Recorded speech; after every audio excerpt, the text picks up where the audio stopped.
Right now, somewhere in the world, a person is lying on an operating table, unconscious, unaware, unreachable. Or so we thought, because deep inside their skull, in a small curl of tissue called the hippocampus, something is still working, still listening, still predicting. For decades, one idea has anchored our understanding of consciousness. Complex thought needs a conscious mind behind it, predicting what comes next in a sentence, sorting nouns from verbs, learning new patterns. These were considered signatures of an awake, attentive brain. Earlier this year, a team at Baylor College of Medicine, led by neurosurgeon Samir Sheth, got a once-in-a-career chance to test that assumption directly. 7 patients undergoing surgery for epilepsy already needed electrodes implanted deep in their brains. That gave researchers a rare window, a chance to eavesdrop on individual neurons while the patient was fully anesthetized. Their tool? Something called a NeuroPix probe. Picture a needle thinner than a human hair, but lined with hundreds of microscopic sensors capable of recording the electrical chatter of individual brain cells, one by one, in real time. The first experiment was deceptively simple. While patients lay unconscious, researchers played a repeating tone, interrupted every so often by an unexpected one. An awake brain would notice that break in the pattern instantly. The question was whether an unconscious one would too. It did.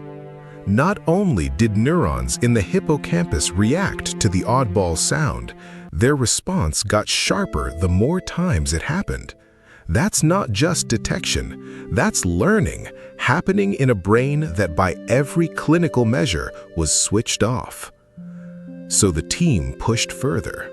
This time, instead of simple tones, they played something richer, clips from podcasts and educational videos, full human language, sentences with structure, rhythm, meaning. And the hippocampus didn't just register sound, it appeared to be parsing it. Patterns in neuron firing lined up with grammatical categories, nouns lighting up differently than verbs, verbs differently than adjectives. The unconscious brain, it seemed, was still sorting language into its basic building blocks. But here's the detail that stopped researchers in their tracks.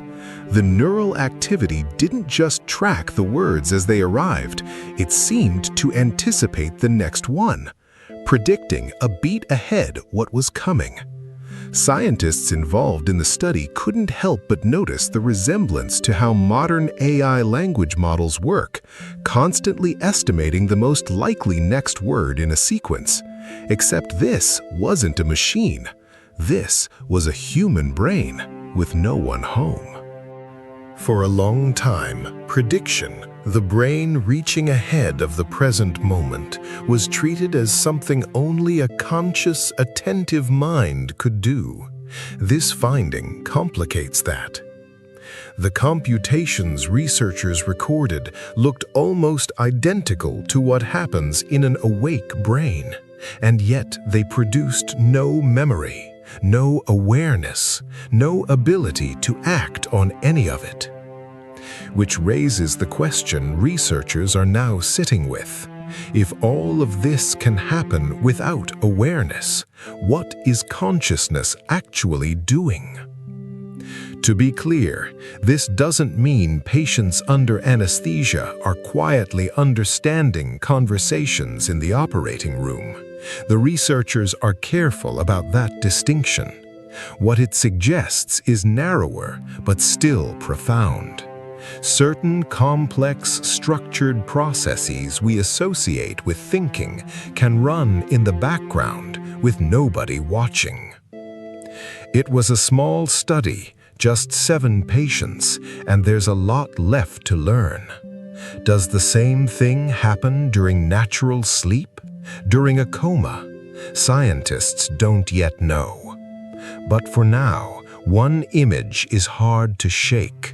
Somewhere beneath conscious thought, in the quiet dark of an anesthetized mind, a brain may still be listening, still sorting words, still guessing what comes next, even when no one is home to hear the answer.